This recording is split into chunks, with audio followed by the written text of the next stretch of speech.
see me? Audio is good. Let's fire away, Lily. All right, perfect. All right, thank you everyone and welcome to Startup Summer. We have some amazing pitches for you tonight from students who are from all over the country because we kind of took advantage of this whole virtual environment. And so students really have joined us from all over the country. Over the last 10 weeks, students have participated in around 11 seminars from local entrepreneurial leaders who you probably saw when you came in on the screen. Without these leaders, this program really wouldn't be possible. So a huge, huge thank you to them. They're a great example of this amazing entrepreneurial community we have in Colorado, and they really take the time to invest and help grow that community. So these students, about 6 weeks ago, formed groups, and during their nights and weekends outside of their internships, which is pretty much the entrepreneurial way, they have come up with these businesses and companies that you're going to see pitched tonight. And this program's been really amazing for our students. I'm just going to share a quick quote with you guys. So this is from one of our students, and he says, "I've grown immensely throughout this summer program. I didn't have much experience in building startups and pitching before, but now I feel more confident than ever. From day one, we were diving into ideation sessions, learning from some of the area's most exciting entrepreneurs and team building. As a business student, the networking component was a huge plus. Such a productive summer. Thank you to everyone at Silicon Flatirons." So as you can see, this program really does have a huge impact on the students. And so we're really thankful for everyone's support and very excited to see what the students bring tonight. Just a quick run through of the schedule. So we're going to do the first 3 teams. We're going to have a break. The next 3 teams, we're going to have 15 minutes. The judges are going to deliberate. You're going to get the opportunity to know the students and these future entrepreneurs a little bit better, or current entrepreneurs actually. And then we're going to do awards and thank yous. And kind of on the note of thank you, a huge thank you to Nate and Eileen from the Silicon Flatirons. They are always around and helping us make this work, and this program and this night would not be possible without them, as well as a huge, huge, huge thank you to Sarah Schnittgrund. Many of you interacted with Sarah if you've worked with any of our students, or if you are a student, you know she's a huge support and resource and an incredible asset to the CU entrepreneurial community. And so on that note, I am going to turn it over to her. Thank you, Lily.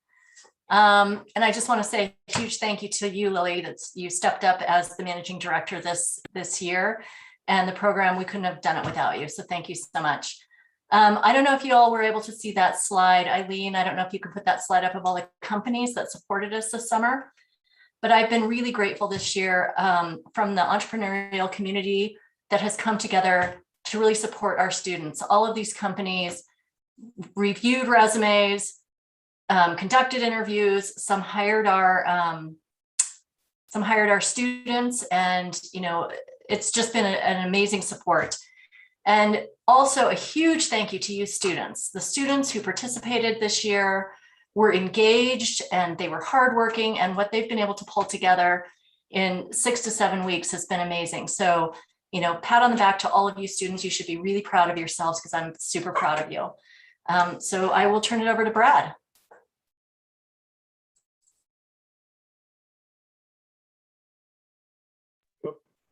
Thank you, Sarah.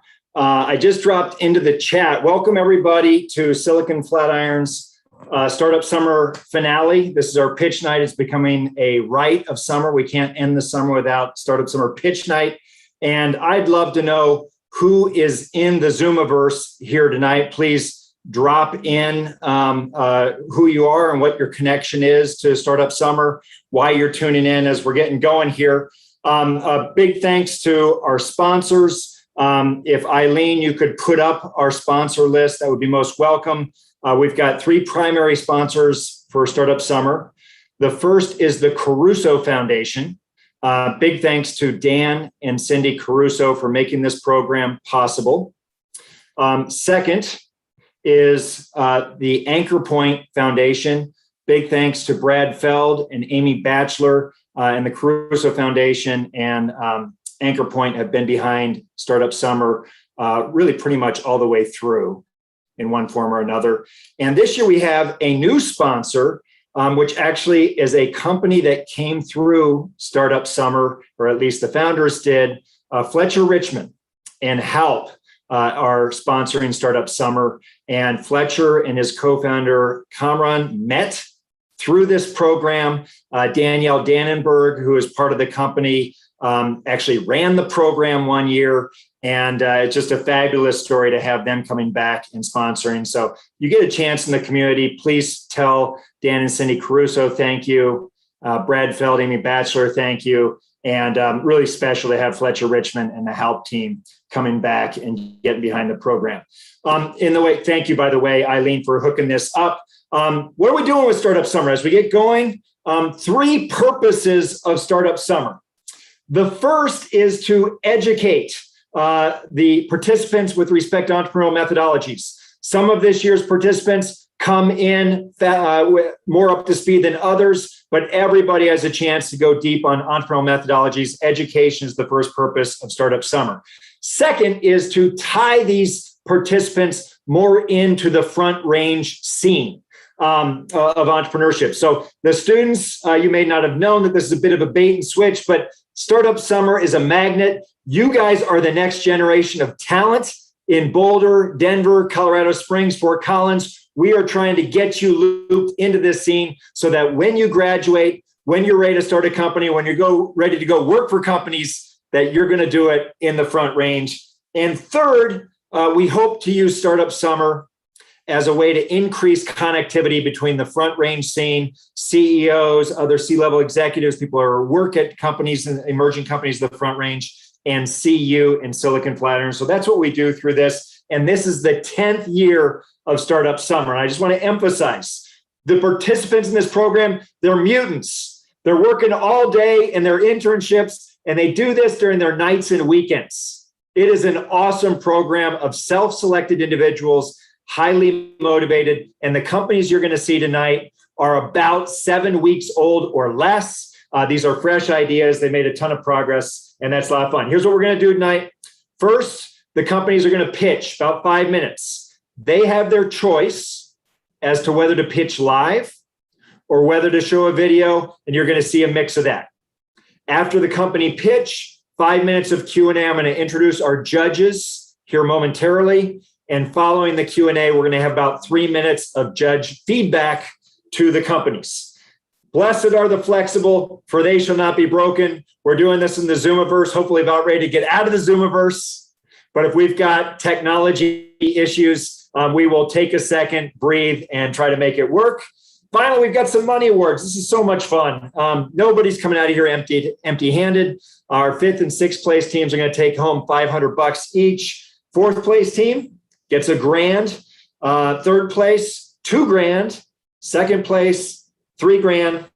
I sound like a gambler here, which I am, although I don't gamble $1,000. And 1st place tonight gets $5,000. We also have a perfect attendance award and a financial incentive for that we'll talk about a little bit later. So with that, we are ready to rock. Let me introduce tonight's judges. And as I introduce you, I'm going to ask you to turn on your video and your audio. Tonight's first guest judge is someone who is a CU star in our MBA program. She is double CU. She did applied math as an undergrad, did her MBA here where she kind of destroyed my venture capital class. She took that forward to starting her career in the emerging company community at Flight Desk, then was at Techstars, and now is a senior associate where she is a venture capitalist with Next Frontier Capital. Please help me welcome Kirsten Soudeth. Kirsten, please come on board. Awesome to have you here, Kirsten. How are you doing? Hey, doing well. Hi from Bozeman, spending the year up here in Montana. God, summer in Montana sounds great. 1 to 10, how is it? You know, minus the smoke, it's a 10. Yeah. We can't have it all, though. Thanks for having me tonight. This will be fun. Thanks for joining us. Second panelist on our judicial panel, also a CU alumna. She was the kind of student that I like to say we should have flunked because she just kept doing things that were so valuable, not only within the law school, but across campus. She helped with the New Venture Challenge. She was part of the Entrepreneurial Law Clinic, was involved really across the board when she was at CU. She moved on to Techstars, where she works today as corporate counsel. It's happy to have her as a guest lecturer in our venture capital class. Please help me welcome back Sierra Moeller. Sierra, welcome back. Brad, nice to see you all in the Zoomiverse. Looking forward to tonight. Thanks for having me. Thanks for being part of it. Where are you zooming in from, Sierra? Managed to get home just after work though, so calling in from Broomfield, Colorado. All the way from Broomfield. I know. And our third expert panelist is the pride of Colgate and the Michigan MBA program. He started a company that originally was going to do educational video, pivoted into videos with an emphasis on crafts called Craftsy. Had a very happy exit with that company to NBC Universal, and was a board member. I think still is, and took over as CEO at the Pros Closet. Additionally, is a band member and a proud rock and roller. Please help me welcome John Levisay. John. Thank you, Brad. Great to be here. Are you going to be pumping your band? What's the name of the band? We're defunct. We're too old, Brad. It's over. Actually, defunct is a pretty good name for a funk band. I like it. All right. So these are our three judges. With that, you guys ready to roll? All right, here we go. The first team tonight is Matthew Hannum, Zach DuPont, Sydney Kaspersky, and Grace Neighbor. They are the green team. Matt, are you ready to roll? Yes, sir. All right, you're going to be screen sharing. I'll give you a second to get that fired up. Judges, can you all give me a thumbs up that you can see Matt's screen? All right. We could me, Sydney, Grace. If me, Sydney, and Grace could get our videos, because we're all presenting on this pitch, actually, not just Matt. That sounds great. I think you guys are all up right now, so you should be good and ready to go. And in terms of keeping the time tonight, Lily Wasser, who's our managing director, is going to be gently reminding people to stay on time. Green team, when you're ready, go ahead. Good evening. My name is Matthew Hannum. Tonight we'll be presenting to you Beneath the Balance Sheet, your one-stop shop for comprehensive ESG consulting, reporting, and training. So what is ESG? Environmental, social, and governance. It is essential to remember that each of these supports the other pieces as a whole. Without that good company culture, the S and the G, the E will not thrive. Companies who wish to be responsible in their practices that contribute to our communities and environment will need to ensure this type of tandem thinking moving forward, which leads us to the problem. Climate change is arguably the most pressing issue facing our species today. Unfortunately, business practices are continually adding to this issue. Now, there is a need to show your customers you care about climate change and are serious about ESG, and business owners need to do something about it, which brings us to the opportunity. 87% of Americans will make a purchase because a company advocated for an issue they care about, and 73% said that they would stop purchasing from a company that doesn't show an initiative about tackling climate change. ESG, it is no longer a public relations exercise, and the risks related to reporting on non-financial matters are evolving. Stakeholders and consumers have a growing appetite for companies to report on ESG. Therefore, companies should consider engaging proactively and appropriately with stakeholders in order to manage expectations on these ESG matters. The UK and Canada are already requiring ESG regulations and reporting. Therefore, we feel that in the next 5 years, there will be the same type of requirements here in the US. And so now we can see the solution. We are beneath the balance sheet, and our easy-to-use online software allows our customers to manage ESG expectations and bolster their stakeholder reputation through positive initiatives. By being there for our customers with every step, we firmly believe that we can solve business-related harm to the environment today and for future generations. Now I'd like to pass it to our COO, Grace, for our demo. Thank you, Matt. So for our demo, we have our website interface, which is our main platform, and we have employee login capabilities. So everyone in the company can be on board and see current ESG goals and progress. Now I'm going to take you through our business model. My team drafted up a lean stack, but here are some of the highlights I'd like to share with you. So how we make our money. Our consulting service comes with an initial 7-day trial. and then it's $1,500 for installation and $175 a month in member fees. We also offer additional ESG certificate programs to companies that are $200 per class, which help expand knowledge about becoming sustainable leaders. How we will grow our customer base. As Matt mentioned, we will begin with small to medium-sized businesses in Colorado and California. We will grow our customer base through events and partnerships with local environmental and social advocacy groups, which will help us spread the word of mouth about our consulting firm and bolster reputation through recommendations. Our business is centered around top-notch service and providing a simple and easy-to-use plan for our clients.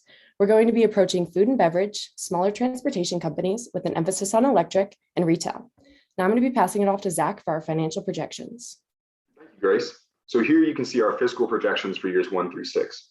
We list our expenses, revenue, net profit, profit margin, and retained earnings. Beginning in year 2, you can see a significant jump in our profit margins. This is due to the nature of our service requiring little to no additional cost for adding additional customers. Next, our competitive analysis. Currently, there are no US-based firms that offer ESG consulting to small to medium-sized companies. We would also be a true one-stop shop for all of your ESG needs, individually tailored to your specific company. We would offer utility bill management, consulting, and reporting. And finally, as Grace said, we would offer individual tailored classes for certifications, certifying your employees with titles such as Sustainable Manager. Now passing it off to our CMO, Sydney, for market size. Thank you, Zach. So we are focusing on small to medium companies in Colorado and California with plans to expand. There are currently 3.6 million small companies in Colorado and California. 60% are in need of an ESG plan, making it a market size of 2.2 million. As young professionals, we all envision ESG as part of our career and have a great passion for this field. Our CEO, Matt, is pursuing his MBA in sustainability at CU Boulder and works on the sustainability team at Zayo Group. In addition to Matt, the rest of us have a lifelong passion for business and sustainability. I'd like to introduce our VP, Zach. I am the CMO, and our COO, Grace. Now back to our CEO, Matt, to finish. Thank you, Sydney. We gauged the interest of several companies within different industries and are happy to report that we got some really positive feedback around our idea. Most of these were based in Colorado, and almost all said that they would pay prices similar to our initial base pricing points. And to conclude, I'd like to leave you with a question, which is, if you're not in business to help people on the planet, then what is your purpose and why are you in business? Thank you, and we'd like to open up for any questions. Great work, guys. Kirsten, you have the privilege of the first question. Fire away. All right. So just, a quick question around, I guess maybe just walk me through how you expect to engage your customers. So from the moment where your customer says, yes, I want to work with Beneath the Balance Sheet, through to, they're up and running on your platform. What does that look like? So the first thing that we would like to do is calculate their carbon footprint, which depending on company size, it can be a lot more extensive than one would think. So gathering all of their energy usages throughout the past 2 years, calculating their carbon footprint and getting them that baseline, and then moving forward, setting them with a path to net zero. And through our subscription services with those classes, we can offer them to become certified in certain sustainability areas. So the first step would really just to be calculating that carbon footprint, which we use utility bill management to do that. John, what do you want to know? I think a lot of companies sign up for services like this for various reasons. Sometimes it's PR, sometimes it's legitimately to do the right thing. How do you want to appeal to both? Like, is there a seal of approval or something that companies can use in their advertising or next to their logo to show that they are conscious of the elements you bring up? I can take this one, Matt. Yeah, we would give some sort of seal of approval that they could list on their website, and that we would list on our own website. Part of why they want to do this is because, as we listed in our slides, consumers are more and more likely to care about companies that do show that they are invested in sustainability. So it would be beneficial for them and their bottom line to show consumers that they also care about these issues. Great, thank you. Sarah. Thanks, Brad. I'm curious a little bit about sort of what progress you've been able to sort of make this summer in terms of research, like why ESG, what sort of stuff did you look into in terms of the types of certifications that are out there? You mentioned that it's really only, you're focused on sort of small to medium sized businesses, like why them?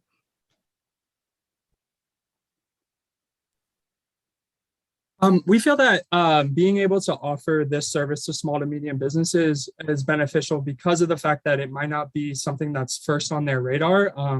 So with being able to offer it to them for a lower price, we can get them on board with moving forward with ESG. And we feel that ESG is the future of all businesses, as you'll notice, like with BlackRock and a lot of these bigger companies in different industries, they're all making this pledge and path forward to net zero. And so we'd like to help those small to medium-sized companies get on board as well that may not have the financial backing that these giants in the other fields would have.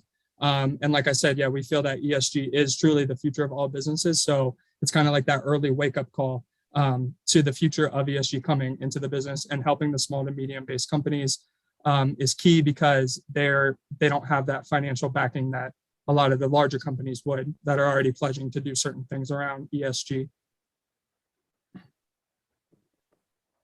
Maybe just piggybacking off of that question a little bit, I'm curious, ESG is so broad. And, when I asked the question initially, sort of said, we're going to focus initially on, our carbon footprint. And then you said utility bills, so I'm assuming that's sort of scope 1. So like, what is, the actual carbon being consumed by that business? And then scope 2, which is how we power that business, right? I'm curious, what research have you done around frameworks that are already out there, like, B Corp or GRI, will you plan to use those that already exist? Or do you think there's opportunity to kind of rewrite the script and make your own? Yeah, so especially with SASB and GRI, like you mentioned, we'd like to adhere to their current policies, and as well as the UN set some goals, the 17 sustainability goals. So yeah, we would definitely like to be in focus with those. And we feel that we can use those as a backing to push the company forward. But we also offer a unique tailored plan to each company, because we know not all businesses are in the same cycle, and a lot of them have been hurting over the past couple of years. So we'd like to be able to offer that unique custom tailored plan to each company. So, Matt, that's interesting. First of all, I really like the way that you and the team laid out the problem, the opportunity, and the solution, then the market size, and then your financials. So great job. There's so many folks never define the problem they're trying to solve, and I think congratulations on doing that. So I guess my question is, where you get in trouble sometimes in business is trying to customize it for everybody. And the way your financials look as you scale and get more profitable, dramatically more profitable, it's because you're reusing elements of the solution as a standard package, would be my guess. So how do you... John, I'm sorry, I'm just going to jump in here. When you finish your question, I'm going to let Matt give you like a 1-sentence short answer, and then we have to keep moving forward. Okay. Well, I'll finish that. I'm done. He can go ahead. So to reiterate your question, it is, how are we going to be customizable while sticking to a more standard plan? Is that correct? Yeah. So I'd like to be in adherence with the UN 17 sustainability goals, SASB Sustainability Accounting Standard Board, and GRI. Those type of initiatives are really good for us to use in order to push these companies forward. However, I see the benefit in customizing the plan for each company because of the fact that all companies are different and the industries and the nuances are going to be different per company. So while we're using that framework to set the companies forward to net zero, we have the knowledge that each company will have their own discrete little things that we need to take into account for. But yes, we would have that standard set from the organizations moving forward for sure. Great. All right, terrific to have you guys do this. The Beneath the Balance Sheet team Before we congratulate you, let's provide a little bit of feedback. Quick thoughts. Kirsten, what do you got for them? Yeah, so I like the problem that you guys are, especially the focus on, SMB in this, in particular ESG segment. I wish you would focus it even more. So say we're going to start with this framework. We're going to work with these types of companies to solve, kind of that problem that John was getting at earlier, just as you get off the ground initially. And I would also encourage you, there's so much happening in this space, so many platforms being built. I would encourage you to look into them to see if you can integrate or work alongside them and use some of the things that are already there to help speed up your development process. Thank you. And while looking into those sort of companies, we realized that a lot of them don't offer this UBM, utility bill management system, that Beneath the Balance Sheet would. They require you to do a lot of legwork up front, come to them with all your usage, and then they can go ahead. So with us, we're that one-stop shop where we do everything for you from the start, making it a lot easier because, like you said, it is so extensive. Sierra, go ahead. So I love a good story, and I totally agree with Kirsten, love the problem statement, but wanted to hear more about your customers. There was a traction slide included in the deck, would have really loved to have heard a little bit more about why it is that these particular customers not only need this service, but why they know they need this service, right? Which is also half the battle, I think, when it comes to ESG and small, medium businesses. You pointed that out of they have so many other things going on. Would have loved to have heard a little bit more about that story of what you actually heard from your customers as you were going out and doing these interviews, just so so you brought it a little bit more home to me, because I think that was the biggest part that was missing for me. Great feedback. John, you get the final word.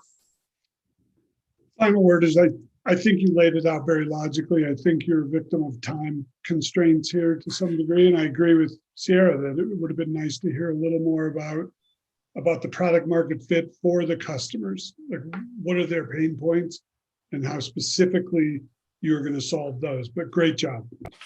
All right. Please give me a big rousing Zoom applause for Matthew, Zach, Sydney, and Grace. Congratulations, guys. That was great. Well done. All right. While we're in transition, Lily, any reflections about that team or anything that you want to add in terms of color based on the program? I do want to give a huge shout out to Matt. Matt has really stepped up and helped a lot of our students develop their interviewing skills, which is a huge, huge asset and a really great example of how the entrepreneurial community gives back. He's only starting on this journey in Colorado, but he's really doing a great job of it. Very cool. Thanks for adding that in. I'll note that among those who are joining tonight, I saw that Sandy, who is a former managing director, is back. It's awesome to see Ryan Close, an alum of the program. And we got a lot of moms on this Zoom call. And I guarantee this, every mom can agree on one thing. Their child is doing a heck of a job this summer. So that's fun. Welcome all the moms. Appreciate you guys all joining in. Let's introduce the second team tonight. Cooper Schaefer, Riley Beza, and Tom Koo. They are teaching every day. Cooper, Riley, Tom, who's going to take the lead here? I believe Nate has our video. Are you ready to roll, Cooper? Yeah, we're ready to go. Video's all right, Nate, roll it when you're ready. Hello, and thank you for being here today. According to research by educationdata.org, on average in the United States, 40% of college students drop out every year. Out of those 40% who drop out, nearly half of them do so because of academic disqualification or academic and emotional stress. These statistics paint a painful reality of the situation in the United States, that we, as a top economic power, are failing our students, the future generations that will contribute to the advancement of society. Every college student who drops out is a missed opportunity for themselves individually and for our communities, economy, and future. According to a study by the American Institutes for Research, college dropouts cost themselves and the economy at least $4.5 billion in lost earnings and federal and state income tax revenue every year, not to mention the lost revenue for universities. And I can't even begin to fathom how much talent we have lost and are going to lose. We have talked to many professors about this dilemma. All of them would love to help the students, but they do not have the time to individually manage hundreds of students in their courses. They have a lot of responsibilities, so unfortunately, the failing students are sometimes left behind. However, we believe we are the team that can change that. Tom, our CTO, has years of education and experience in data analysis and teaching. Our CFO, Riley, has a background in economics and a drive to make a difference in secondary education. And myself, Cooper, the CEO, have hands-on involvement and training with startups. We, at Teaching Every Day, shortened to TED, will take the stress away from teachers and increase graduation rates across the country. With grade data, we will utilize algorithms to highlight units and concepts that a high percentage of students are not grasping. TED will provide regular analysis throughout the semester to the teachers, showcasing student performance and engagement, as well as lesson retention, so that the teachers are able to focus on what truly matters, the students. Then teachers can modify their lesson plans based on the data feedback. Additionally, we will be administering student attendance surveys weekly, allowing us to collect more intense data than simple grade reports. TED can compress all of the data into clear and concise information for teachers and administrators, thus making sure that every struggling student will be identified. That way, the school can be notified and the student can be helped before it is too late. Currently, with programs like Canvas, teachers can easily see whether the class as a whole is doing well, but it is incredibly time-consuming and difficult to review every student and discover if some students are trending towards failure.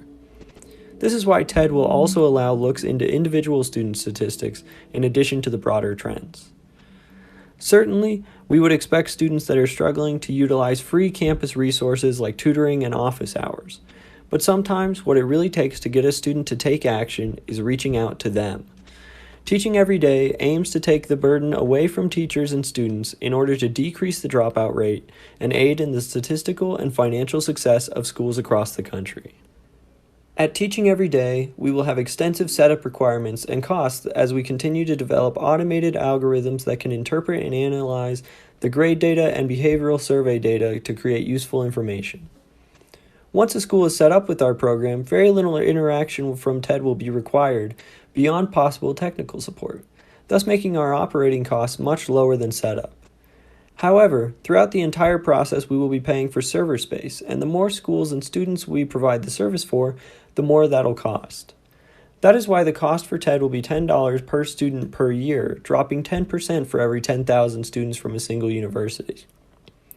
Our selling process will follow the path of least resistance, selling to individual schools, for example, the engineering school, within private universities first.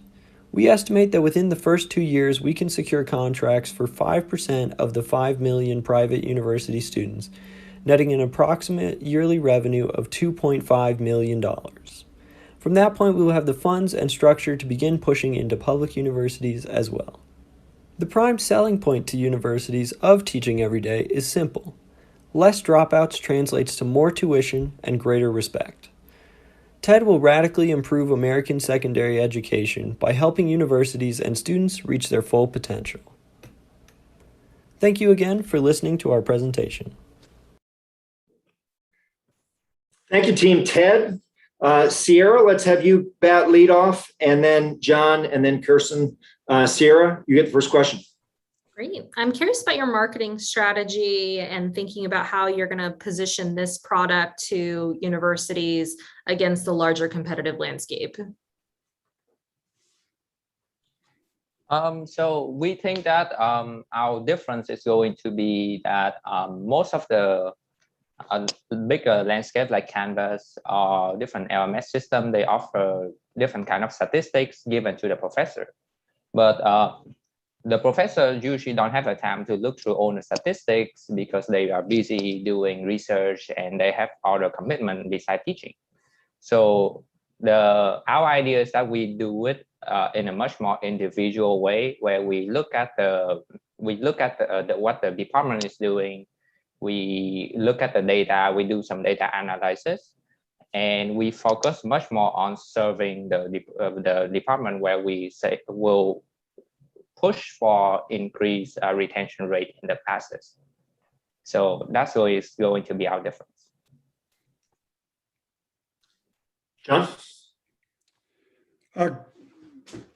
Great job. I think it's a issue that needs to be addressed, particularly in cohorts of students where English is a second language, or they come from a background that may not have given them the wherewithal to succeed at the college level. So that's what resonated with me.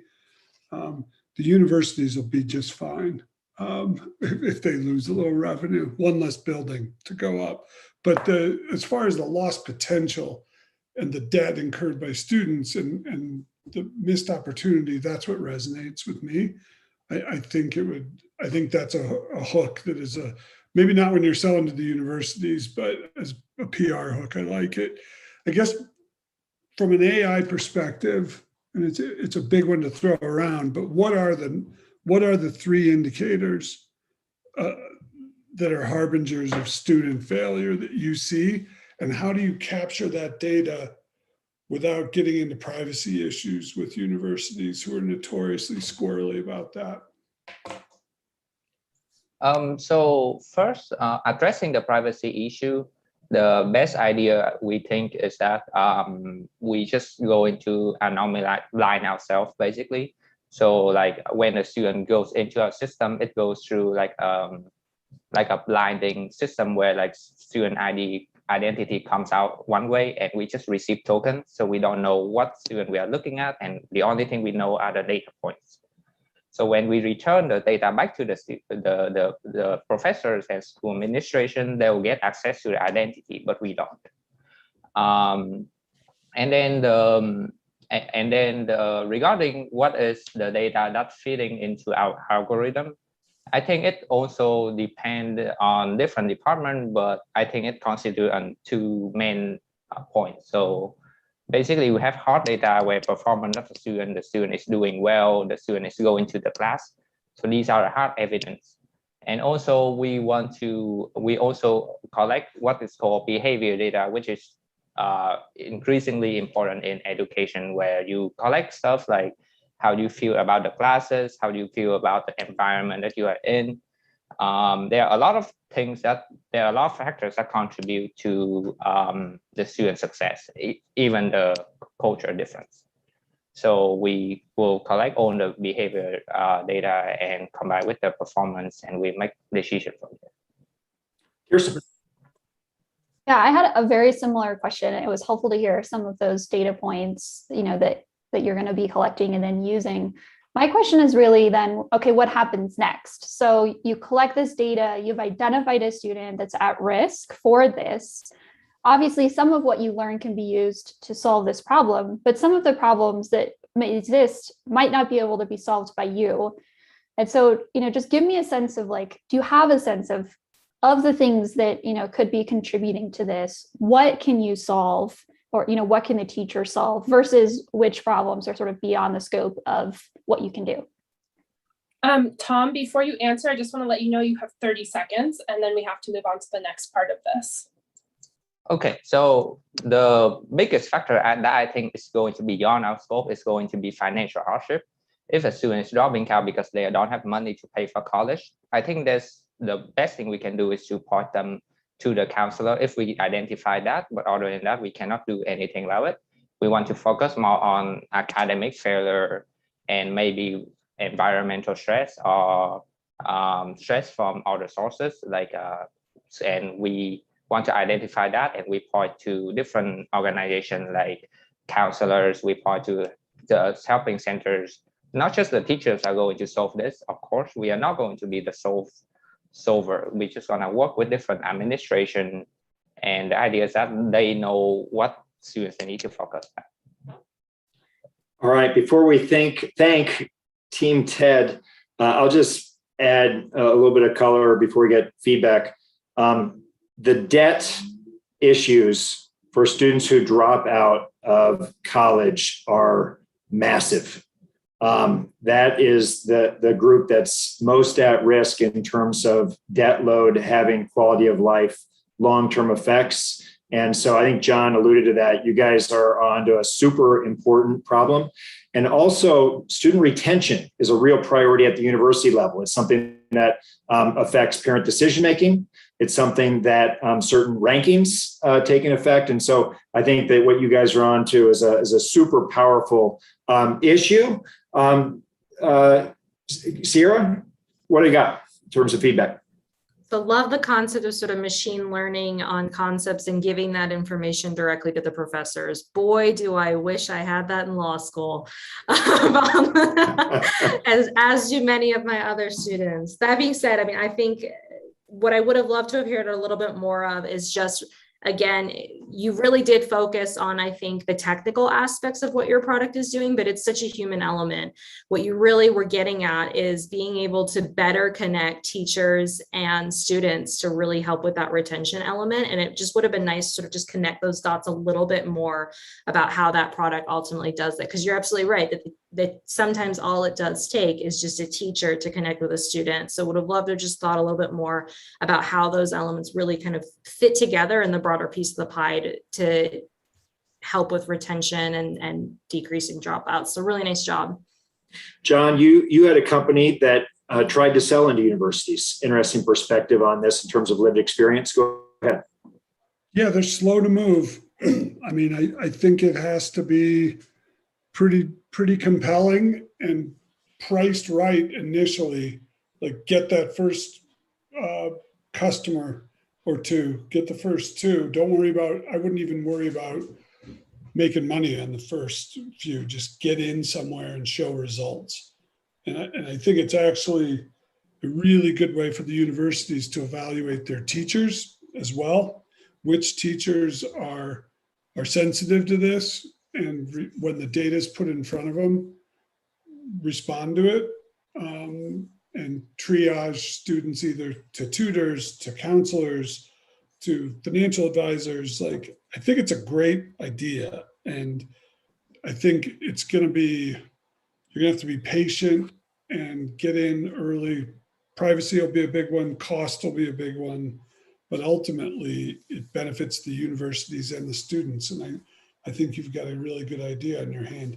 And being able to roll up the data from university to university and start to really see patterns on kind of performance, not only academic performance, but when students are studying, if you could get them to log in and kind of note when they're starting to work on things, like people who do things last minute are more at risk than people who are a little more methodical. They don't have the study habits when they came in. So I think there's a lot of aggregated data that would be really valuable here. Kirsten, we'll give you the last word. Yeah, I mean, I'll echo some of the other judges. I love the problem set, solution set. It's really, one of those rare cases where it's sort of win-win-win, where all of the incentives are really aligned across the board. That you guys are showing the value of your platform, the students are receiving a huge benefit and staying enrolled, and the university is retaining those students. So love seeing that. I think I wish I would have, I guess the other thing I loved is the aggressiveness of the plan. I love that you're trying to go after like 5% of your target market right out the bat. That's fun to see. I wish I would have seen a little bit more data from the work that you had done throughout the summer. If you had talked to students who are facing these problems or teachers who have interacted with these problems and just shown that data just a little bit more to us so that we could understand the problem at that more, to Sierra's point, that more human level. But thank you so much. Nice job. All right. Please, everybody, join me in a round of applause for Team TED. Great job, guys. Tom, Cooper, Riley, way to go. Thank you. Thank you to all three of the judges. I wish we could talk about this for another hour, but it was great for the like 7-8 minutes that we had to talk about it. Thank you. Thanks, Cooper. All right. So we're at Team 3, and after this, we're going to take a break. I want to invite, we've got a lot of individuals from the community who know a lot about these topics. And if you've got some feedback or connections for the teams, please feel free to drop it into the chat as we go along, and the participants can pick that up. Moving on to Team 3, we have Brielle Bayens, Naresh Kumanduri, Naresh, and Gabriel Grant, and Rachel Pudalov. They are team building blocks. Come on in, team building blocks. All right, this is what we call dead time in the industry. We're waiting for Team Building Blocks to come on in. We're getting them promoted. There they are. Come on in, guys. All right. Gabriel, Naresh, Brielle, how you guys doing? Doing well. Thanks for having us. All right, we got a video. Fire away, Nate.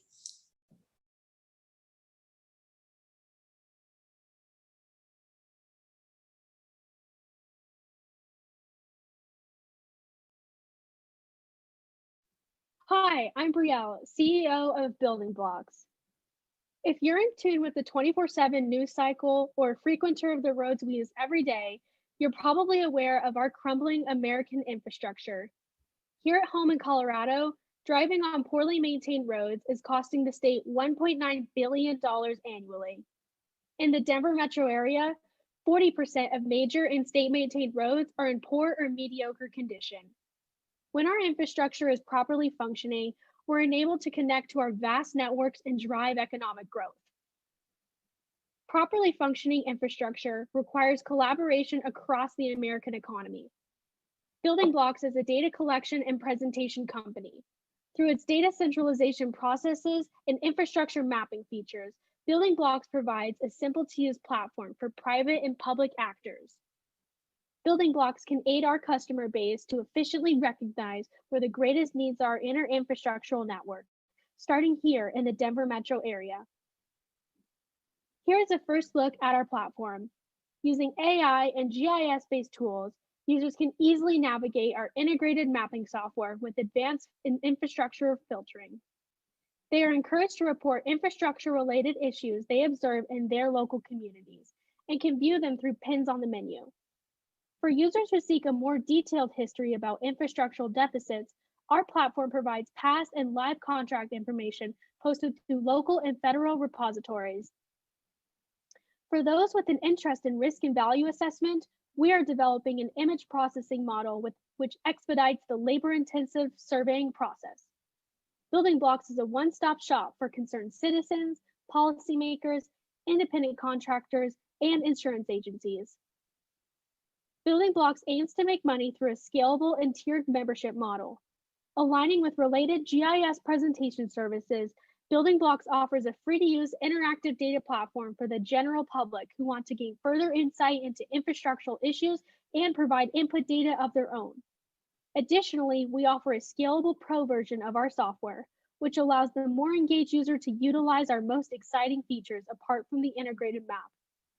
Given the nature of our startup, our costs are restricted to the data we use and the technology that sets our company apart. Low overhead costs, coupled with a variety of expanding markets, indicate that Building Blocks can be implemented with low risk and high reward for our success. In order to spread the word about our platform, we aim to create a network of stakeholders involved in this space. Community-focused apps such as Nextdoor will connect citizens directly to our platform. Building Blocks enables users to recognize local deficiencies with powerful data. Public infrastructure, modern software, and adjacent industries pose a very exciting challenge for those hopeful in improving the core of American infrastructure. Public capital in the US totals at a value well over $10 trillion, with 93% falling under the jurisdiction of state and local governments. The market for road and highway construction stands at $109 billion in 2021, with an expected growth of 8% this year alone.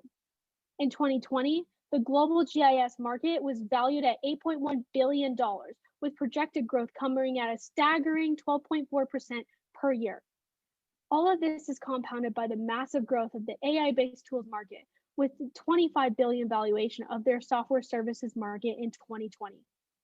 Improving our aging infrastructure is an extremely salient issue, so there's never been a better time to get involved. At the federal level, there is the pending bipartisan infrastructure framework bill that would bring in a significant amount of funding for infrastructure. Making use of innovative technology will spearhead continued growth and improvement for generations to come. Streamlining the process of connecting necessary information to affected parties has never been more crucial. Right now, relevant data is extremely fragmented and difficult to navigate, wasting our customers' time. This tedious process hinders seamless private and public collaboration. Building Blocks mitigates this issue by connecting resources to where they're needed most. Our team comes from a variety of backgrounds, including experience working for the governor of Colorado to Zayo Group. Our educational credentials range from engineering to political science. Our diverse backgrounds have enriched our approach to providing a modern solution to an age-old problem. We are Building Blocks, defining the problem, simplifying the solution. Thanks, Team Building Blocks. John, fire away.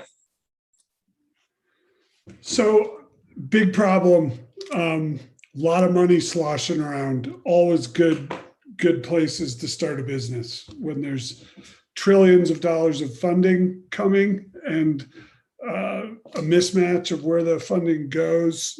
I think it's great. I'd like to know, I got a little spun around there in the video, frankly, as to exactly how it's going to work. Like, maybe you can give me a little more detail on how a given region of the country, how the AI would function to prioritize and match that with funding. Hi, I'm Gabe. I'm the CTO. I'll handle that question. So there's two main parts of our tech. Is one, you were talking about the AI, and that would be handling a lot of our data and information. So I think a good example is, let's say we had like a pothole that we wanted to identify. We would use probably some image processing to analyze the pothole, figure out the depth, the size, what type of pothole, the work necessary to get it done. And then that would connect to our database and then allow it to analyze and create an analysis of the situation and what needs to be done to fix that specific hole. And then that would connect to our second part, which is our GIS software. And that would be how we display stuff through maps. And that's what we would show to our customers, so they could then use that information to do an analysis. And we hope that our software would prevent people from sending surveyors out, which requires a lot of time and energy. Got it. Thank you. Kirsten. Yeah, I agree. Huge problem. I'm curious, and I imagine you started by investigating this problem. Can you take us on the journey? Like, what led you to this particular solution and solving this particular part of that problem? What did you learn this summer? Yeah, hi, I'm Naresh, the CPO of this company. I think like we all kind of approach this problem with an interest in like public policy and like how we could better our communities. And I think like a big hot button topic has just been like our infrastructure. And Gabe kind of really brought that up to us in a clear picture. And we were also very interested in like, how can we use modern solutions to solve this problem, right? And AI is kind of on the forefront of, solving problems. So yeah. And my name is Rachel, and just capitalizing on what Naresh said, I'm a political science major, and something I see so often is just there's such a strong disconnect between constituents and the government. So basically, we're helping to bridge that gap, and I think for me that was really an important goal. Sierra. Thanks. I love that element there where you sort of thought very intentionally about meeting the constituents where they already are using those apps. Would love to understand a little bit more about how that gets thought about in terms of actually becoming like analytical and stuff. Like, how do you envision that working through? Like, is there someone kind of on the taking, a next door post and feeding that into a system in a data-driven way? Is that how you envision it, or is it more of just a reporting tool? So yeah, we envision like people coming to our platform and actually, inputting data, pictures, like what they think is happening. But the majority of the data that we anticipate using would be either web scraped or aggregated from national and local repositories. So we wouldn't actually be focused on the public and using data. We'd rather prefer them interacting with the platform. And just to super clarify, who is the actual buyer? Who is paying you in those two different plans?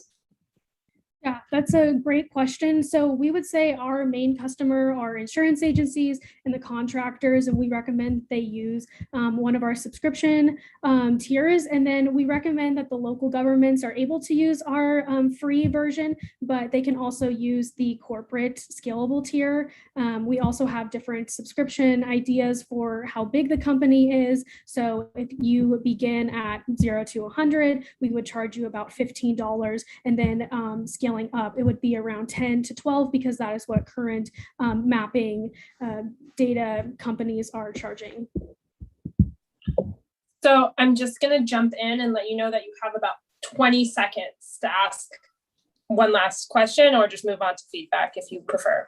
Why don't we move into feedback? And if there's a question that's lurking out there, we'll go with it. But John, fire away.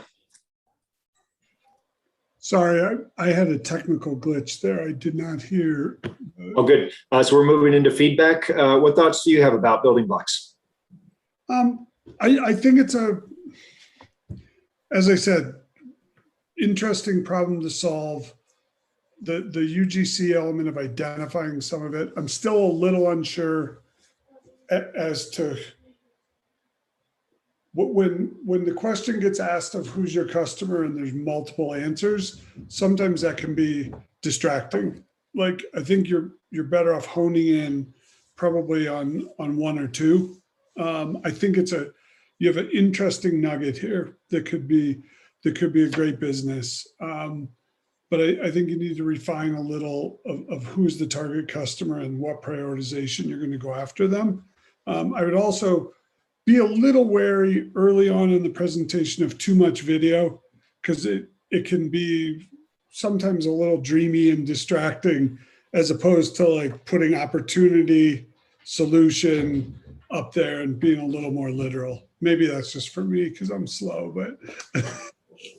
Thank you, John. Kirsten. Great. Yeah, I also, love the problem. It's very timely, right? Nobody can argue against that. I think for me, in terms of the actual pitch, I thought you spent a little bit too much time framing the problem, which I don't think I've ever said. So, but look, breaking ground. That's awesome. This is a problem we all live and breathe every day, right? If we drive around, if we ride our bikes, if we walk around our streets. So I think you could have saved time there, which you could have spent, to me, where I went was like, okay, how is this what is a workaround today? Because this information is getting there somehow, even if it's fragmented. Like, what is the workaround today? What problems does that cause? Because that seems like the meat of what you're trying to solve to me. And then I wish I would have learned more about what actually goes into identifying, prioritizing, and then doing the work, like bidding out the work, doing the work of getting these things fixed. So I think that would also help us, we're novices compared to you. You spent all summer thinking about this problem. I think that would help us really understand exactly this piece of the problem that you're trying to solve. Thank you so much. All right, Sierra, we'll give you the final word. Great, thank you. I actually disagreed with Kirsten a little bit. I loved the research that you all did on this particular problem. I thought you presented it extremely well. It was very clear to me, and I think to other members of the audience, just how much work you put in to actually understanding what is going on out there, what the real market is, real dollars there. It was just, you demonstrated that research very clearly. And as someone who's not familiar with this, I appreciated that. I would have loved to have heard a little bit more about how you maybe thought about the broader competitive landscape or ecosystem. There's a great company out there that's trying to solve this in a slightly different problem using sensor technology. Happy to make an intro to you afterwards if you're interested. But when I was hearing your pitch, I immediately thought of, okay, what does the world look like when you start to combine some of these different elements of kind of giving governments and contractors a better picture of our roads and things. And so I would have loved to have heard a little bit more about what you see as currently available out there. To Kirsten's point, what does, that data, when it's all fragmented, really start to do when you start to combine some of those things? So really nice job. Appreciated I actually really love the video too. So I'm maybe the odd man out on the judges. One of my favorite bits of feedback I got about a Silicon Flatirons event was, Brad, I don't always understand what's being said there, but I can always understand a good fight. So Sierra, thank you for giving us a good fight among the judges. And please help me give a warm thank you and congratulations to the team. Way to go, guys. Team building blocks. Thank you so much. Appreciate it. All right, we are scheduled for a break. I'm going to ask you guys to accelerate getting the video off, run to the restroom, get a drink. We're going to start in 5 minutes shortly after 6:50, and that'll bring us almost on time. We'll see you in 6:50 return. See you then. And Ethan, I said we'll be back at 6:50. I know that's 8:50 out there on the right coast where you are. Carolina Procopi and Cynthia Lim. Cynthia, Carolina, Ethan, are you ready to roll? We're all set. Thank you. All right, Ethan, I know you've got a video. You ready to play it? Yep, that sounds good. All right, let's do this. I can't start screen sharing while another participant is sharing. All right, so Eileen will take down the companies that supported Startup Summer, clearing the way, Ethan, for your video. Go ahead. Wonderful. Thank you.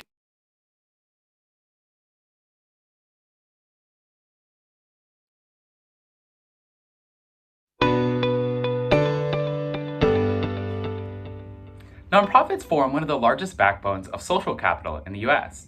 But how do they turn one-time charitable donations into recurring revenue and sustain long-term engagement with their donors?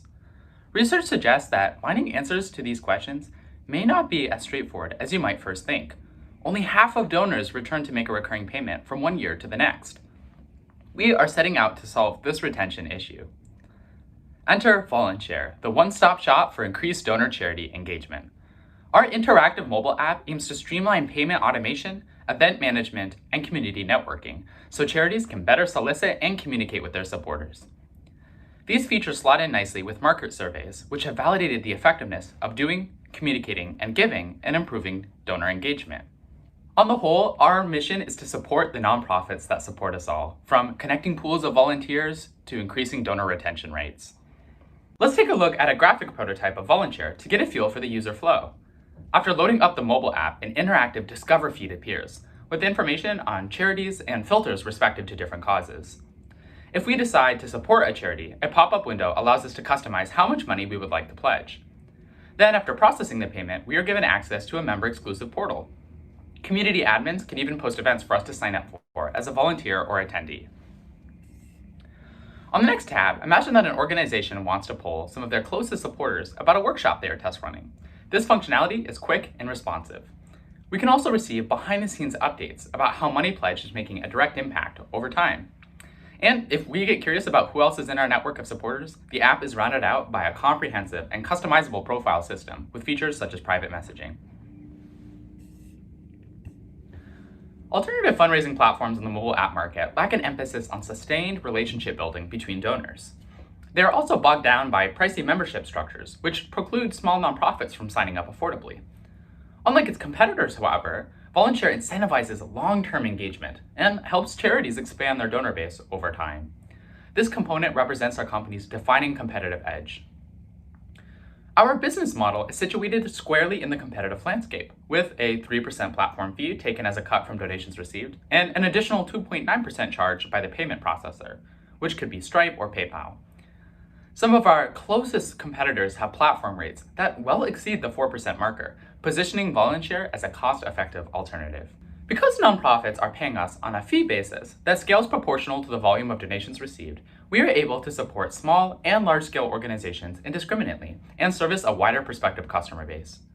We will also ensure that this pricing model is communicated transparently and candidly to customers, as reflected by our marketing strategy and app design. Factoring in demographic research about the size and tendencies of charitable giving in the US, our total addressable market is approximately $4.3 billion. Assuming a user base initially focused in the Boulder area, our serviceable obtainable market, in turn, is $2.8 million, which we hope will expand as we penetrate other markets outside of Boulder. Now is one of the best times to invest in the nonprofit sector. 2021 marks the 6th consecutive year of growth when it comes to charitable donations. And better yet, online giving has grown by 12.1% over the past year. This number is projected to keep climbing as online payment becomes more ubiquitous. To receive buy-in from charities, we plan on holding workshops along the Front Range, where we can work with customers to oversee our app's rollout and provide free training on how organizations can expand their digital presence. Our marketing strategy will revolve around partnerships with nonprofits that leverage tapping into pre-existing donor networks built out by organizations.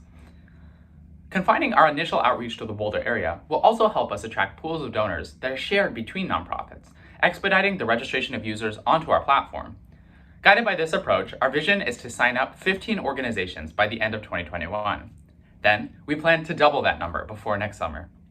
Our next step forward in the development roadmap is converting our graphic prototype into a functional app powered by React Native.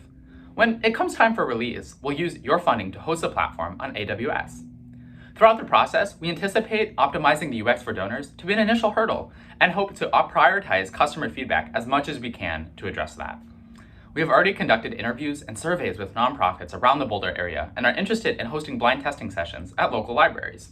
Volunteer is led by a team of undergrads at CU Boulder and Harvard, with experience interning at employers all the way from NASA to SAP and Intel. Carrying the vision of simplified donor charity engagement to fruition, we hope to apply our skills at the intersection of nonprofit partnership management and mobile app design. Thank you so much for your time and attention today. We're excited to answer any questions you may have.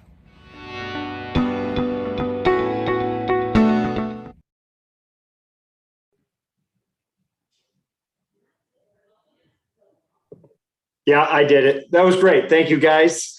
And Kirsten, over to you for the first question. Great. Thank you so much, guys. My question is kind of around the donor side, so you're the users on the platform that are going to be— Kirsten, could you back up just a second? We lost your video. So go ahead. Your audio, excuse me. Yep. You have me now? Yep. Great. So yeah, so my question is around the donors who are going to be using your platform. What have you learned about the profile of those donors?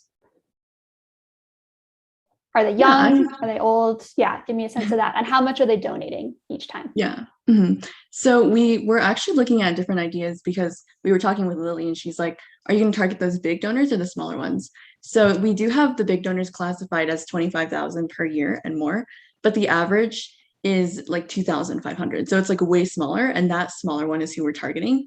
And that is because that's the one that companies have a hard time organizing. Like if you have a few big donors, it's okay, you can just take those in. But these are going to be organizing events and engagement and all of the fundraising for all of those multiple people that you can't like go and talk to. And to expound upon that a little bit, alongside what Cynthia mentioned about the crowdsourced like donation market, we will also I also just want to mention that it's 69% of charitable donations in the US are given by individuals. And so it's that subset in particular that is not coming from like large donors and instead just individual people. Great, thank you. Sierra. Yeah, I want to dial in a little bit on that piece. I'm curious, like, why is it that after talking to your customers, it seems like the recurring donation from those individuals is so hard to stick? Like, what was it that you heard from your customers that made you realize that this product was the right fit for that? Yeah, I can take that one. So one person that we were talking to actually this morning, we've been talking to several different nonprofits, and something she mentioned is she's a like midwife birth assistant. And so her donors all come from a specific sector. They're like people that are interested in like medical, the whole medical field, and they go through these phases of life. So her donors tend to be people that are like young and they have this money, but then they go through the phase and they like get married and stuff like that. So the donors are on and off like throughout the different years, depending on the different nonprofit sectors. So that's one factor. It'll change like their stage of life. And additionally, it's hard for them because multiple like donors actually support multiple organizations. So it's hard for them to like remember that. And this is also going to help the donor side to remember all their different ones because it'll be in this one place. Yeah, and then I can pass it off to Ethan. I know you wanted to add to that. That was great, Cynthia. I just wanted to mention as well that there is definitely a technological barrier which inhibits one-time donations from becoming recurring. And that is well supported by literature in donor engagement, which suggests that actively communicating with and attending events or volunteering at events are all pathways that improve the likelihood that a donor will be recurring. And if a company or an organization doesn't have a tool that standardizes that and allows them to interface with their volunteers easily, it can be more difficult to up their engagement. John. How do you think about the fee structure, and do you think that would be a barrier to the charities? And it depends on the charity. If someone were to give, $2,500, it's $75 fee, like per. And so what if someone wanted to give $5? Then it starts to get up there. Do you cap your fees? And then the second question would be, I know a lot of organizations that I work with, they usually have a big fundraiser that's often built around a charity auction with a silent auction and then a live auction to follow. Have you thought about functionality for that? Because the ones that are out there are pretty brutal. Before you guys answer, I just want to let you know that you have about 30 seconds to answer John's question, and then we're going to move on to the next phase. I appreciate you raising that point about the cut that we're taking out of donations, and that is something that we want to present very transparently to users. We find it to be consistent with other platforms on the market. One of our closest competitors, Fundly, for example, takes a 4.9% platform fee, and that doesn't even count what is charged by the payment processor. And so we think we're well positioned in terms of the landscape of other apps. And I would like to pass it to Cynthia to expound upon your second question. Thanks. Yeah. So for your second question, one of our competitors is Colorado Gives, especially in this area. And they do hold those days exactly like you mentioned. They have all these nonprofits come and they like making lots of money. The thing with this one is it's scalable. So with those days, she was talking how they partner with First Bank. The more nonprofits that come, the less each nonprofit actually gets. So with our model, it's no matter the size or no matter the amount of nonprofits, you really can get a small share because it's that small percentage. And we're not putting them all in this day. But if they wanted to do that, we do have the volunteering aspect, which is the whole events page, and they can always go on there as well. Perfect. Thank you, team. Before we wrap up, Kirsten, 30, 45 seconds feedback. Go ahead. Absolutely. Hey guys, I loved the thoughtfulness around sort of go-to-market and how you'd interact with the charities out there, starting in the Boulder market, starting small, proving it out and then growing from there. So I just love that approach. I think it makes a ton of sense for what you're trying to do. And, for me, where my mind goes is, this is one piece of probably a relatively small puzzle for these charities, right? It's a big problem to solve, but it's sort of what's the big vision?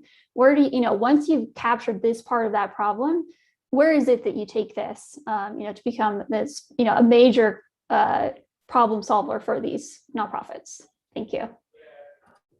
Sierra. Great responses to questions, guys. We asked a lot of stuff out of left field, and I thought you did a great job answering those. Exactly what I was asking for is exactly what you gave me, so very much appreciate that. As just sort of a comment on maybe the pitch a little bit, I missed really the connection of the events and the app piece and why that sort of drives engagement. So I would have developed that a little bit more in the pitch, just because it wasn't entirely clear to me how these events and other things were really going to necessarily be connected to the app. And then secondly, maybe to just drive a little on Kirsten's point, would have loved to have also heard a little bit about how the app could possibly benefit the nonprofits in other ways. What sort of analytics, if any, are going to be useful for the nonprofits to understand those donors a little bit more? Is there a massive sort of social campaign or something that goes viral that then is able to convert people onto a recurring donation stream or something like that? I think that piece is really interesting for nonprofits and certainly something I know they're trying to solve. Thank you, Sierra. John? Yeah, I thought it was great, team. Big problem to solve. One of the biggest problems that this does solve, which I think you alluded to it, is this notion of being front of mind and being on everyone's phone. I mean, the amount of outreach people have from political candidates and 30 different charities, it's easy for people to kind of spend their allocation before it even comes around for their time for a given charity a year. So the ability to kind of have other things going on there that integrate people and keep them square in mind, I think is a pretty powerful idea. I like what you're doing. All right. Well, Ethan, Cynthia, Carolina, great work. Please help me give a round of applause to the team. I'll just note that so far we've got ESG issues, student retention, infrastructure, and supporting charities on the table. Really interesting how Startup Summer participants have moved towards trying to find profitable, scalable models on problems that matter. And this is a great example of that as well. Team number 5, you guys ready? We'll go with the transition. And team number 5 is Ben Broik, Rachel Drake, and Alan Oden. Ben, Rachel, Alan, are you guys on? Not yet. While they're coming on, I also want to give a shout out to the moms.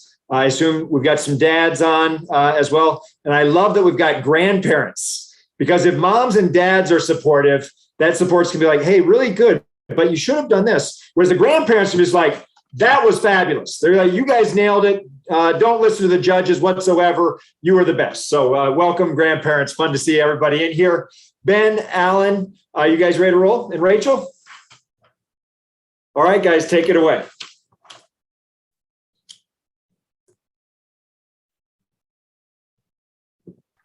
Who are you? Today, people too often answer with what they do for a living. I'm a doctor.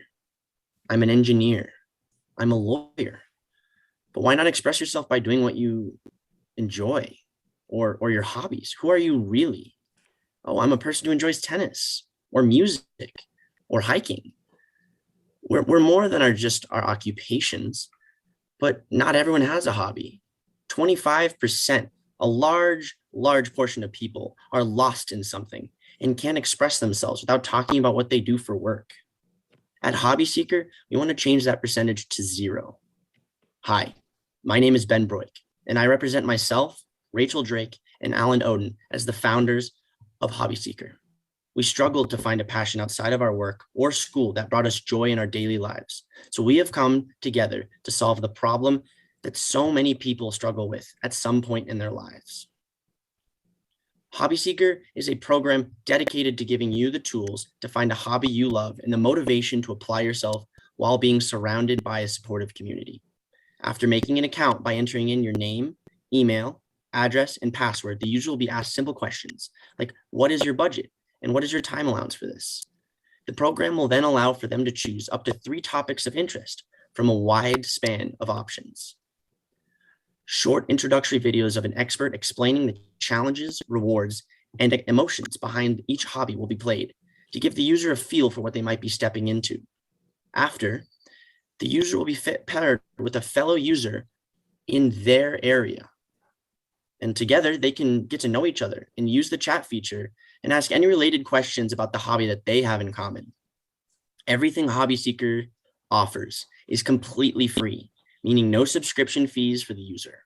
This allows the user to meet like-minded people and enjoy all of the features of the program without spending $1 of their own money. Now, the market that Hobby Seeker is entering is huge. People of all ages have desired to step away from school or their occupation for so long, and the hobby industry market is now valued at about $2 trillion, meaning there is no shortage of possible growth for Hobby Seeker. During the pandemic, most of the companies related to us saw their user count more than double. Masterclass hit 1 million subscribers since its release. Skillshare hit 5 million people who have created a subscription for the site. Needless to say, the hobby industry is gigantic. Now, income from ads displaying content relevant to the hobby a user will be exploring will make up a majority of our revenue. Companies will pay us to advertise their products related to the user's interests. For example, if a user is interested in guitar, information on where to purchase guitars and practice books will be shown, as well as users and guitars in the area that they can visit, such as tutors. But we are fixing a problem other programs have fallen short of solving. Skillshare is a long-term investment on projects and hobbies that you might lose interest in. Masterclass, although very inspirational, costs far too much for users. Now, Hobby Seeker provides foundational knowledge, the pros and the cons, the ups and the downs of what you are interested in, so you can determine if it's an activity that aligns with your lifestyle. Our program points you to the activities in your area and gives you the tools to participate in the vibrant community around you without any of the worry, hassle, or frustration. Currently, Hobby Seeker will offer a select number of hobbies, and the goal is expanding and adding more as we go. Other aspirations is to grow the number of countries that Hobby Seeker is available in order to grow the number of potential businesses and users on the program. People are more than their jobs, and finding a hobby shouldn't cost you an arm and a leg. Shouldn't cost you anything to try something new. It should be fun and it should be an easy experience. So come to Hobby Seeker and try to find a hobby you like, because Hobby Seeker is designed for you, to find you. Thank you very much. Thank you, Hobby Seeker. John Levisay, I was just smiling. I was watching that. This team has no idea that you live this for some period of time. Sierra, with your permission, I'm gonna give John the first question. So John and his team at what was called Simpos, but Craftsy was the product. They did a ton of stuff around videos and hobbies. John, fire away. Yeah, thanks, Brad. Yeah, this is near and dear to my heart. We ended up with over 14 million registered users around the world, who all, I would say, if you met them, would identify themselves. We call them first paragraph hobbies. They'd say, "Hi, I'm so-and-so. I live in Wisconsin and I'm a quilter." Like that was, these are the passionates. So I've seen firsthand how great this can be as a business model. I guess my question is, finding people who are already passionate is easy, right? If I want to find quilters, sewists, guitarists, I know the magazines they read, the blogs they go to, and I know where to, find them. How do you acquire customers here? Because you don't know, they don't know. I mean, it's like Match.com for hobbies a bit. I like it, but how do you acquire customers at a cost of acquisition with an ad-based model that would sustain broad acquisition initially is my question. Like, how would you get customers? Again, I was just going to thank all of you guys. Thank you so much for being here and judging our very small and baby companies at this point. But to answer your question, we use ads as well to find customers. Instagram has so many analytics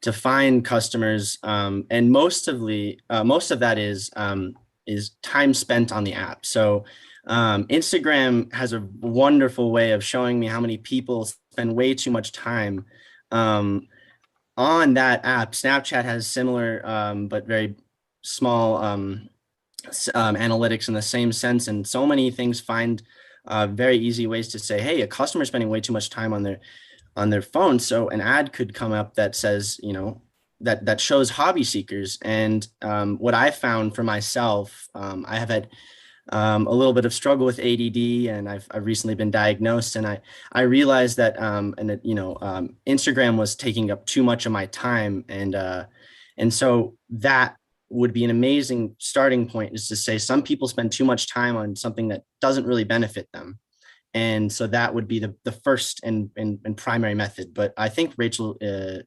unless you weren't raising your hand there. But yeah, that we would want to use kind of that analytics with Instagram ads and targeted ads. Great.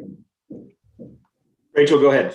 I think just adding on to what Ben said, like influencers and people on YouTube really use their platform to give people ideas on how to spend their time. So I think that is another way that we would really reach people who are spending too much time on screens rather than finding something that they are passionate about. Sierra, go ahead. Love it. So COVID relevant. It's been my new favorite question is what obscure hobby did you pick up in the pandemic? Curious if you've thought about sort of combining this with sort of an educational element. It's one thing to meet up with someone who both of us are maybe interested in guitar. How do you imagine sort of connecting those people into the resources or the right resources within their community to actually take that hobby one step further? Oh, Alan, were you hoping to answer this one? Yeah, I can answer this one. Okay, cool.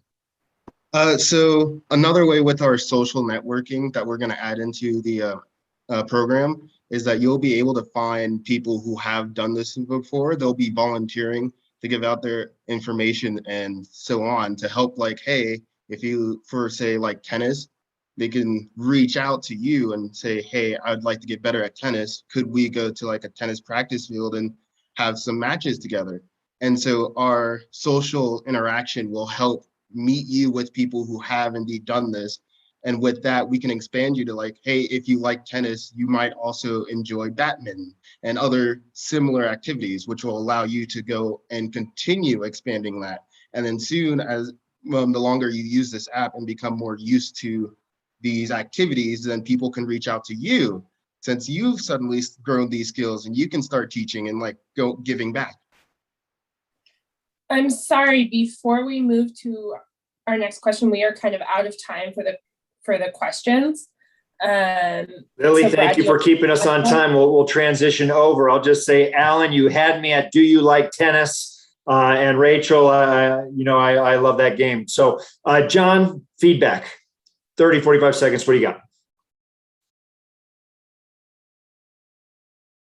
I love what you're doing. I think the brand message is, particularly if you're going to position it in a guilt-inducing environment like Instagram, where people, we all loathe ourselves eventually after we've been on for a while. So I think what you want to do is your message is that these hobbies induce meditation in a flow state, that you find your peace and it's productive time spent. And if that's your hook, it doesn't matter what the hobby is, but use your time productively and be a better you. I think that's my feedback. Fabulous. Sierra. This just feels so like such a great combination of like really innovative, novel sort of thinking of capturing folks using platforms that they already think about, Instagram, influencers, and then turning it into more like external hobbies, right? It's not in the cyber world. It's really like a get outside kind of thing. So it feels like a really novel approach, if I may say, to John, to the larger problem and customer segment that I know John used to work with Craftsy, like your larger markets were quilters who maybe were, not young, really, college level folks. Like this just feels like this is a really neat approach to that. It felt great. It was refreshing and something that I actually would use. Kirsten. I think building off of that, I love the connection that you guys have to the problem that you're solving. I think that really shone through, and it speaks to, a lot of the problems that we all faced over the last couple of years. So I love that. I think for me, I wish I would have learned more about the content, blame the VC. I always go to like, how does the scale, but how does the content get created? Who is kind of monitoring it, creating it? How does it evolve over time? That's for me where I would have gone next. All right. Well, please help me give a warm thank you and congratulations to Alan, Rachel, Ben. Way to go, guys. Hobby Seeker, well done. And that brings us to our sixth and final company for the evening. Man, it's fun. I mean, these companies 6 weeks ago did not exist. It's a ton of fun to see the way everybody has tackled this. And this final team is going to be super interesting as well. Dewan Protiva, Yibo Fan, and Anya Hudson. This is Asha. Dewan, Yibo, Anya, or Jan? Yes, we're on, Brad. All right, great to see you guys. Dewan, take it away. Yes, Nate will actually be sharing our video today. Here we go. Picture this. You are 18 years old and begin to notice some changes in your body. Your periods are brutal, always at different times, and sometimes even absent. Despite dieting, you're starting to uncontrollably gain a lot of weight. You feel crazy, and your self-esteem is tanking. You've now gained a new understanding of pain. Your condition remains a mystery until you hear the 4 letters PCOS, and all of your symptoms begin to make sense. Yet, you still wonder, how are others dealing with this new lifestyle? PCOS, also known as polycystic ovarian syndrome, is a lifestyle disorder common among women of reproductive age. Approximately 5 million women in the US are diagnosed with PCOS. I know this because I am one of those 5 million. My name is Duan Portiva, and I am one of the co-founders of ASHA. Our team is made of a trio of activists who have years of experience in brand marketing, project management, and campaign fundraising. ASHA is a digital platform focused on providing safe and moderated communities for users with PCOS. You will get personalized advice from others and make friends who understand and support your empowered lifestyle. Through our easy-to-use platform, users are able to create customized user profiles, make posts related to different subcategories, hold private group conversations, and directly message others. Based on our consumer research, our potential customers have said that there are hardly any reliable moderated places where they can get advice on their PCOS issues. According to our market research survey, our target customer is likely someone who's between the ages of 18 through 24. She has recently been diagnosed with PCOS and searches the internet at least 2 to 3 times per month regarding how to best manage her lifestyle. She also enjoys efficiency, which is exactly what our app does for her, mitigating the time spent scouring the internet for a reliable piece of thoughtful information. We'll notify our app users immediately with any updates so she can maintain her empowered lifestyle even beyond her college-aged years. Our main competitor is mypcosteam.com, which boasts a confusing layout, publishes unverified information, and lacks marketing channels designed to target older Gen Z and younger millennials. ASHA aims to use their platform as a starting point for shifting over younger users. To connect with our target audience, we will use social media platforms like YouTube, Instagram, Reddit, and others to reach users who are already looking for different ways to learn more about their reproductive health. ASHA will provide fully moderated communities designed specifically for discussions about PCOS-centered lifestyles. As far as the timeline, we are currently working on the prototype of the application and will close out on our market research phase by early 2022. Next, we'll look into getting partnerships with local gynecologists starting in the Boulder area to get a waiting list of patients to use our platform after they're diagnosed. After hiring an app developer, we plan on finalizing our build by late 2022. Our long-term goals include providing anonymous data to global pharmaceutical companies to better facilitate research behind PCOS, while creating relevant ads based on aggregate data that are personalized to each user. For our startup, our biggest costs come mainly from hiring app developers, marketing, and maintenance. The total addressable market for femtech companies is about $21.7 billion globally. The serviceable addressable market is $61.8 million, and our serviceable obtainable market is about $10 million. To summarize, ASHA is a digital platform focused on providing safe and moderated communities for users with polycystic ovarian syndrome. You will get personalized advice from others and make friends who understand and support your empowered lifestyle. Join Asha as we revolutionize the femtech industry one thoughtful conversation at a time. All right, well, thank you to Dewan, Yibo, and Anya. Sierra, why don't you lead off? Take it away. I just want to say, absolutely love this product. You made this presentation personal. You brought it home, and I can tell, like, this is a real problem in a real market. And I can say that speaking on a personal level, that there really is not a safe space for folks, for young women to talk about this stuff. So congratulations on actually really identifying what I think is a real pain point and recognizing that your solution is very novel from what's currently out there in the competitive landscape. So just really nice job. Thought the presentation overall was really good. Curious a little bit on sort of the larger data play. You mentioned that you're thinking about maybe doing this and selling some of the data to larger companies to further pursue research.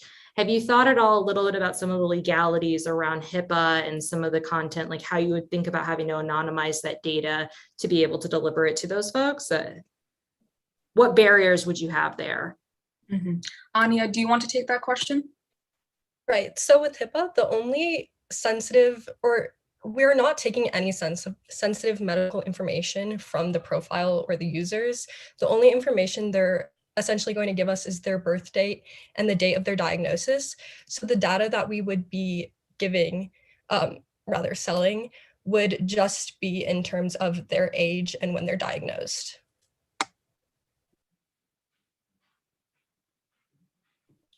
Great, Kirsten.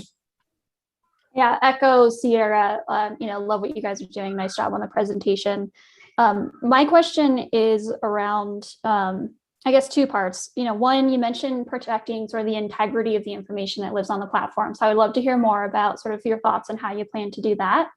And then the second one is, I love that you mentioned you did a survey. I'm just curious if you learned anything that changed, the course of this project through the data that you collected there.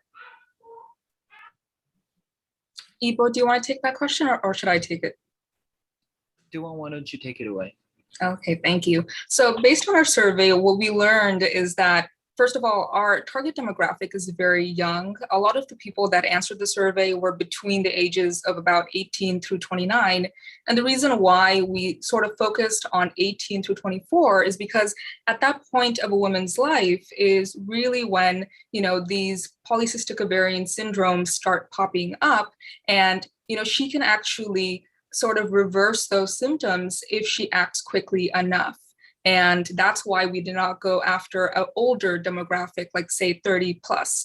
Another thing that we noticed based on the survey is really how many people there are that have issues like PCOS. Another issue that's similar to PCOS is irregular bleeding, which is actually a precursor to this issue. So really, we wanted to help all of these people and give them a place where they feel secure and empowered to have this disorder and not feel bad about themselves. Thank you.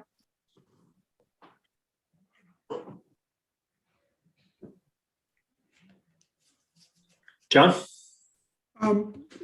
Great job. I found it really, really interesting. I think it was already mentioned, the notion of moderation. When you talked about one of the competitors, I think it was called it sounded like what you alluded to is there may be some dubious advice or well, it's the internet. So I think that's an important facet there that you called out, of having someone there to moderate the discussions.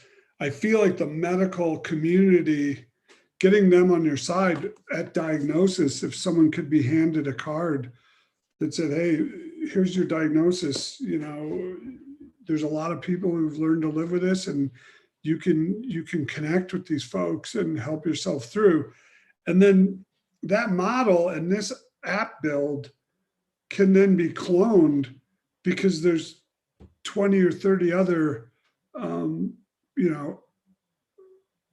diseases that aren't mass market that where there's a lack of information, and you can just kind of add different categories there, which would be John, I'm sorry. I'm just going to jump in and let you know that we have about 20 seconds for them to answer the question. So did you have a question? I'll use my feedback for a question, but that was, I think you're doing a great thing here, and I like the way you presented it. So there's not really, if any question, it would be, how do you get it in people's hands? Let's take a second to address that, and then we'll move back over into feedback. Duan? Yeah, of course.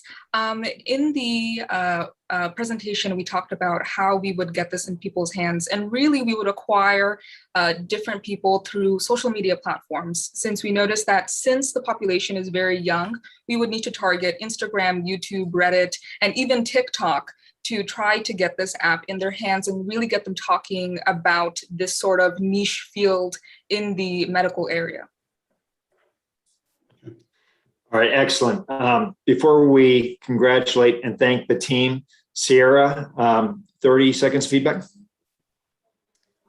I gave a long-winded answer in my question, but I guess similar just to John, if you continue to pursue this, I would think about how to kind of capture a slightly broader market and maybe address how this app could stay with your customers for longer, assuming they, again, building a safe space for them to be able to talk about any potential sort of reproductive issues as they grow and age, endometriosis or, miscarriage, all of those things there is a very big and growing market for. And I think you're almost you can kind of get them early and then continue to use the app, throughout the life of their journey. And so I think it'd be really interesting for you to keep thinking about.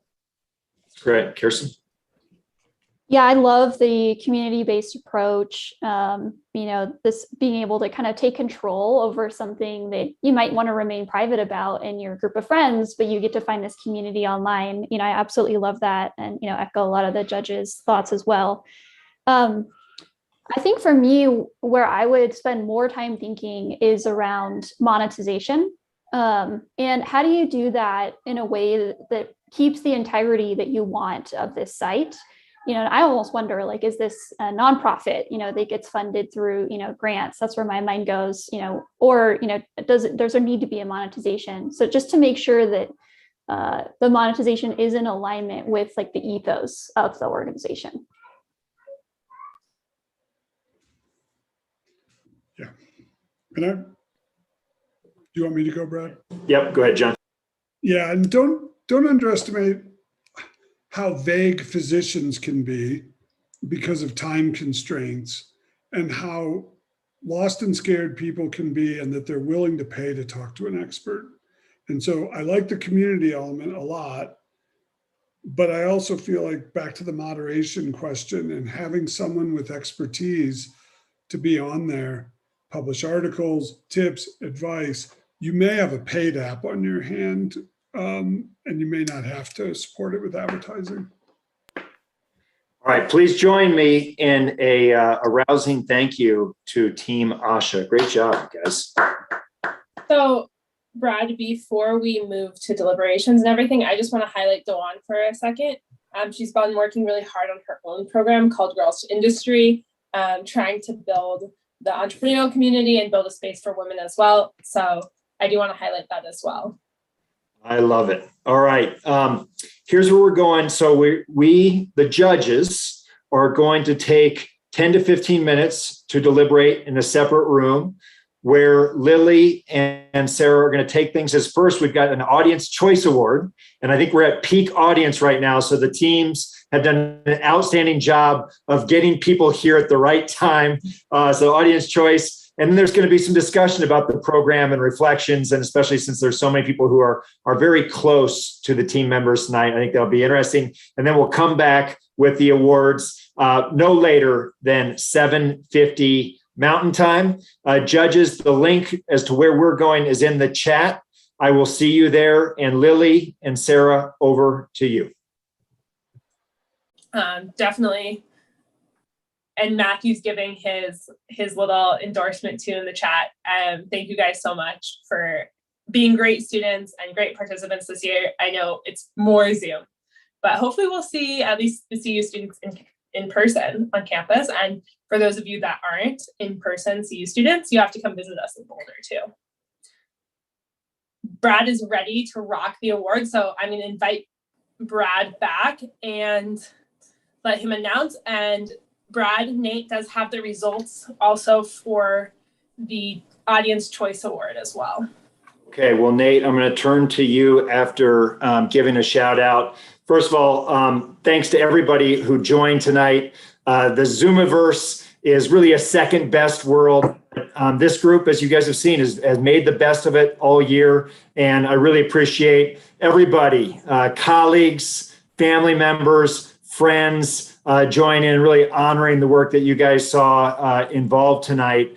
Also, a special thanks to Lily as our managing director this year. You really, you have been invested in ways that we all appreciate, and big ups to you for that.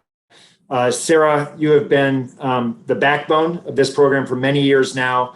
There is no greater advocate for our students than you. And Nate and Eileen, many thanks for all you've done this year. Want to make sure to highlight and appreciate what you guys have each done. I think it's appropriate. Everybody is promoted right now. Is that right? Okay. Because this is the most widespread set of interactions we have ever had at a startup pitch night. Every team, it seemed like most of the voices were involved. It's clear that the chemistry between the teams were really strong. And in a line that I'm probably going to get emotional, we've got a lot of family members in there tonight. My dad passed away last week. One of his favorite lines was, "Every family's got one. And if you don't know who it is, it's you." And this year, there was like no team that was the one. Like everybody has invested this year. And it's appropriate that that everyone's on to really share in this award. And finally, I want to thank the judges, who I just thought did a terrific job of being dialed in, sharpened the conversation, had real value adds. So with that, Nate, let's go to the Audience Choice Award. The wisdom of the crowd, what does it say? Well, folks, for the Audience Choice Award, we've got the green team, helping to reduce every company's carbon footprint. All right, beneath the balance sheet, we're going to add that Audience Choice Award to whatever check you're getting. Congratulations. Please give it up for beneath the balance sheet. And in the spirit of the Olympics, this was a very, very difficult judging room with a lot of appreciation for the progress that you guys have made and the hard problems you're trying to solve. And in that spirit, there is a silver category and a gold category. So here's how this is going to work. The silver category, 3 teams are going to split the 4th, 5th, and 6th prize money, which comes out to $667 per team. Sarah, how am I doing? Am I giving you a heart attack over there? All right, $667 per team. I'm making Eileen confused. She's like, where's the 667? Because it didn't exist, but we're going to pool that 4th, 5th, and 6th place money. Coming into the silver category, sharing 4th place is Building Blocks, Hobby Seeker, and TED. Building Blocks, Hobby Seeker, and TED. Someone from Building Blocks, let's see here. Brielle, are you on? Yes, hello. Brielle, how'd you find the night? I loved it. I loved hearing all the different pitches and couldn't be more proud of my team. That is fabulous to hear. Someone from Team TED, let's see, Cooper, Riley, Tom, one of you guys, what was the coolest thing you heard tonight? It was cool to hear, especially John, talk about how important he thought this was, because like I knew the issue was important, but it really like cemented it in and is tempting me to really continue the business afterwards. So powerful to hear. I love that. Hobby Seeker, Ben, Rachel, Alan, the judges love the space that you're in. What's one takeaway that you have from tonight? I think, go for it. I think one thing that we're taking away from this is to keep going. Honestly, we should run with it, I think. All right, love it. So congratulations to Ted, Hobby Seeker, and Building Blocks. You guys will be taking home the type for the silvers. And I don't know if anyone saw the high jump in the Olympics. For those that did not see this, it was a really moving moment between a jumper from Qatar and a jumper from Italy. They tied, and they were asked to do a jump off, and they asked, could we both have the gold medal? The judge said yes, and they literally jumped into each other's arms. From one moment, they're competing with each other, trying to win the Olympic Games. The next moment, they are crying on each other, jumping all over each other. Quite a moment. This is our version of it. We've got 3 gold medal winners who are going to split the pool of money. This comes down to I want to make sure I have it right. $3,333 per team. Congratulations to Volunshare, Beneath the Balance Sheet, and Asha, our gold medal winners tonight. 3 up on the podium. Let's have someone from Volunshare first. Volunshare, cool what you guys are working on in terms of promoting charities and a way to better support them. What's one takeaway that you have from tonight? Hi. So I think one of the greatest takeaways we had was just all the hard work. It was so nice because I actually worked for NGO here in Boulder. So it was so nice to see how our app could actually be used in place. So I think the biggest takeaway for sure, the hard work from our teammates. It was just so cool, and the opportunity to be here and to see what we got and to keep working forward with our Volunshare. Love it. The work that you guys did, as well as a lot of the teams, and talking to prospective customers really came through tonight. Beneath the Balance Sheet, the green team, as we colloquially know you as, one takeaway from tonight. Green team? Thank you, Brad. I think it was a completely positive experience. And I'm really grateful for everyone, and the whole program was great. Learning how to build up the startup and having that pitch experience. I can already tell it's going to be really great for my future, and loved working with my team as well. Yeah, you guys have fantastic chemistry. It definitely came through. And Asha, Team Asha, congratulations to you guys. What's the most notable thing about tonight from your end? Ibo, do you want to answer that? Sure. So I think the most notable thing that I took away from tonight is like the absolute enthusiasm that everybody brought, and the fact that this community has taught me so much about entrepreneurship. I came in, my only goal was to learn how to develop a good business, how to do startup. And just from talking to everybody, I'm like, oh, wow, everyone's my teacher. And so really, thank you, everybody. Thank you so much. I am not going to top that, so I'm going to stop talking. Thanks again to our judges, Sierra, Kirsten, John. You guys did a terrific job. Let's make sure we get a screenshot picture of everyone who tuned in tonight. Thank you for joining us. All the Startup Summer participants, congratulations. Great job tonight, and I can't wait to see you guys in person. Everybody, have a great night. Have a good one, everyone.